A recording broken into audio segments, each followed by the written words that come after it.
Hello everybody. Now the next topic, that is the heterotrophic mode of nutrition. Hetero का मतलब क्या होता है? डिफरेंट, ट्रॉप्स का मतलब होता है जो न्यूट्रिशन है। तो हेटेरोट्रॉपिक न्यूट्रिशन, इसमें हम क्या देखेंगे? हेटेरोट्रॉपिक मत न्यूट्रिशन में क्या होता है? जो प्लांट्स है वो खुद का फूड खुद नहीं बनाते, वो दूसरे नॉन ग्रीन प्लांट पे या फिर ग्रीन प्लांट पे डायरेक्टली और इनडायरेक्टली डिपेंड होते हैं, वो उनसे फूड खाते हैं। जैसा कि ह्यूमन बींग्स, एनिमल, इन सब में क्या होता है? हेटेरोट्रॉपिक मोड ऑफ न्यूट्रिशन होता है। तो हम इसमें क्या देखेंगे? डिफरेंट डिफरेंट टाइप्स देखेंगे। सबसे पहले देखो ट्रॉपिक न्यूट्रिशन देखेंगे, जिसमें क्या होता है? जो नॉन ग्रीन प्लांट है वो क्या करते हैं? डेड और डिकेइंग ऑर्गेनिक मटेरियल होते हैं, उनसे क्या करते हैं? न्यूट्रिएंट लेते हैं। तो ऐसे जो प्लांट्स होते हैं नॉन ग्रीन प्लांट, उसमें क्या होता है? सैप्रोफाइटिक मोड ऑफ न्यूट्रिशन होता है, जिनमें ल्यूज नहीं होते। तो हम इसको देखेंगे। तो डेफिनेशन देखो, the mode of nutrition in which the non green plant obtain their nutrient from dead and decaying organic matter of plant and animal is called saprophytic nutrition. ऐसा मोड ऑफ न्यूट्रिशन जिसमें जो non green plant है वो क्या करते हैं? Nutrient obtain करते हैं फ्रॉम डेड और डिकेइंग ऑर्गेनिक प्लांट के जरिए या फिर एनिमल के जरिए। इनको क्या कहेंगे हम? Saprophytic nutrition. और ऐसे प्लांट जिसमें सैप्रोफाइटिक मोड ऑफ न्यूट्रिशन होता है उनको हम सैप्रोफाइट्स कहते हैं। तो जो नॉन ग्रीन प्लांट्स है उनमें क्या होता है? सैप्रोफाइटिक मोड ऑफ न्यूट्रिशन होता है। ये क्या करते हैं? डेड और डिकेइंग मटेरियल से न्यूट्रिएंट एब्जॉर्ब करते हैं। जैसे कि फॉर एग्जांपल इंडियन पाइप और कोरल रूट, ये उसके क्या है? दो एग्जांपल है जो सैप्रोफाइटिक ऑर्गेनिज्म है। जैसे कि जो रूट में सैप्रोफाइटिक ऑर्गेनिज्म प्रेजेंट होता है, फॉर एग्जांपल फंगी में जैसे कि मशरूम, ये क्या करता है? डाइजेस्टिव जो जूस होता है उसको सिक्रीट करता है, और जो डेड और डिकेइंग मटेरियल है उनको क्या करता है? लिक्विड में कन्वर्ट करता है, जिसकी वजह से जो नॉन ग्रीन प्लांट है वो न्यूट्रिएंट एब्जॉर्ब करते हैं। तो इस तरह सैप्रोफाइटिक न्यूट्रिशन होता है with the help of fungi. जो सैप्रोफाइट्स है उसके एग्जाम्पल क्या है? फंगी। ये क्या करते हैं? जो डाइजेस्टिव जूस है उसको डेड और डिकेइंग मटेरियल क्या करते हैं? जो डाइजेस्टिव जूस फंगी ने सीक्रेट किया उसको लिक्विड में कन्वर्ट करते हैं, और नॉन ग्रीन प्लांट उसको एब्जॉर्ब करते हैं। इस तरह उनमें क्या होता है? सैप्रोफाइटिक न्यूट्रिशन होता है। इसी तरह जो बैक्टीरिया है जैसे कि राइजोबियम बैक्टीरिया, उसमें भी सैप्रोफाइटिक मोड ऑफ न्यूट्रिशन होता है। इसके बाद देखो पैरासिटिक न्यूट्रिशन। पैरासिटिक न्यूट्रिशन से आपको पता चलता है ये क्या है? ये न्यूट्रिशन को कौन कैरिड आउट कर रहा है? Parasite. It does not have chlorophyll. जो नॉन ग्रीन प्लांट होते हैं उनमें क्लोरोफिल होता है क्या? नहीं। वो उनका खुद बना सकते क्या? नहीं। वो कैसे होते हैं?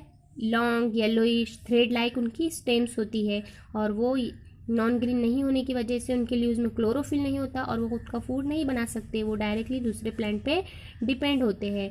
तो उनके लिए क्या, लेकिन ये जो प्लांट होते हैं इनमें स्पेशल पार्ट होता है, स्पेशल स्ट्रक्चर होता है इनका, जिसको हम क्या कहते हैं? हॉजोटोरियम कहते हैं, which pierce into plant body on which it climb for absorption of readymade food. ये हॉजोटोरियम जो उनका स्पेशल स्ट्रक्चर होता है उसके ज़रिए वो क्या करते हैं? रेडीमेड फूड को एब्जॉर्ब करते हैं।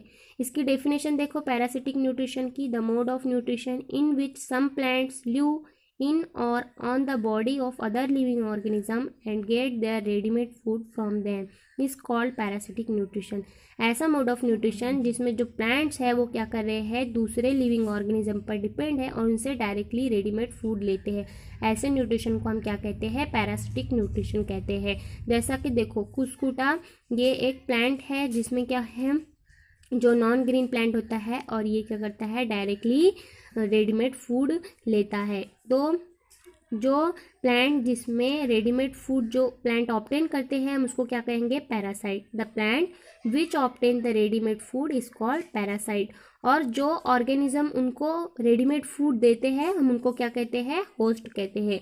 The organism from whose body the food is obtained is called host.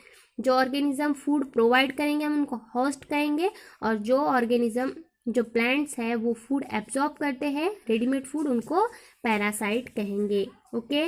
जो पैरासिटिक न्यूट्रिशन है, इनमें क्या होता है, टोटल पैरासिटिक न्यूट्रिशन होता है या फिर पार्शियल पैरासिटिक न्यूट्रिशन होता है। तो जो कुस्कुटा प्लांट है इसमें क्या है, टोटल पैरासिटिक न्यूट्रिशन है, ये टोटली क्या होता है, नॉन ग्रीन प्लांट होता है। इसी तरह कुछ फंगी है और कुछ बैक्टीरिया है, इनमें भी टोटल पैरासिटिक न्यूट्रिशन होता है। जैसा कि हमने इससे पहले सेप्रोफाइटिक मोड ऑफ न्यूट्रिशन में देखा था, वो क्या करते हैं, जो डेड और डिकेइंग मटेरियल है by the help of digestive juice उसको लिक्विड में कन्वर्ट करते हैं और नॉन ग्रीन प्लांट उसको एब्जॉर्ब करते हैं।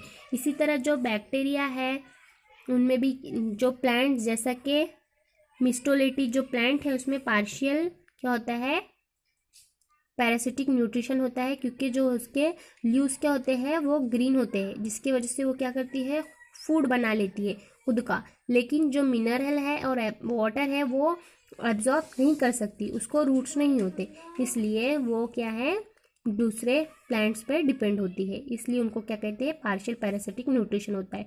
किसमें, मिस्टोलेटी में। इसके बाद देखो सिम्बायोसिस।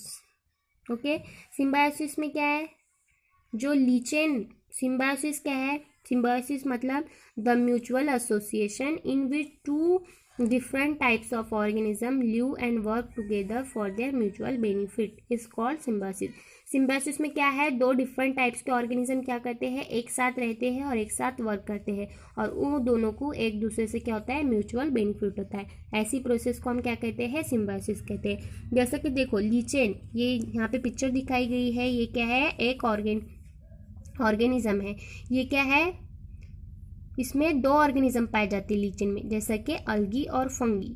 अलगी और फंगी ये क्या करते हैं, ये दो ऑर्गेनिज्म मिलके ये क्या है, अमेजिंग लाइफ फॉर्म हुई है जिसको हम लीचेन कहते हैं। ये दोनों एक साथ रहते हैं और एक साथ वर्क करते हैं। जो अलगी होती है वो क्या करती है, अलगी में उस अलगी ग्रीन होने की वजह से उसमें क्लोरोफिल होता है और वो क्या करती है, खुद का फूड बना लेती है। लेकिन जो फंगी है, अलगी क्या करती है, फिर फंगी को फूड शेयर करती है, और फंगी जो उससे क्या करती है, डायरेक्टली रेडीमेड फूड लेती है, लेकिन फंगी उसको क्या करती है, रिटर्न में प्रोटेक्शन, वाटर और मिनरल प्रोवाइड करती है। इस तरह वो दोनों को एक दूसरे से क्या होता है, म्यूचुअल बेनिफिट होता है। तो आया सिम्बायोसिस समझ में। सिम्बायोसिस में क्या होता है, दोनों ऑर्गेनिज्म को एक दूसरे से बेनिफिट होता है। उसके एग्जाम्पल अलगी और फंगी है। इसी तरह जो राइजोबियम बैक्टीरिया है, राइजोबियम बैक्टीरिया भी उसकी क्या है, एग्जाम्पल है, जिसमें राइजोबियम बैक्टीरिया क्या कर लेता है, खुद के फूड बना लेते हैं, और उसमें जो बैक्टीरिया प्रेजेंट होते हैं उसके रूट नोड्यूल्स में, वो उसको क्या करते हैं, उसको फूड प्रोवाइड करते हैं, इसी तरह उसको शेल्टर प्रोवाइड करते हैं। इस तरह उन दोनों में क्या होता है, म्यूचुअल बेनिफिट्स होते हैं। ओके, ना watch the video carefully and solve the question based on. In the next video we will see the special mode of nutrition and the replacement of nutrient in the soil. Okay, thank you.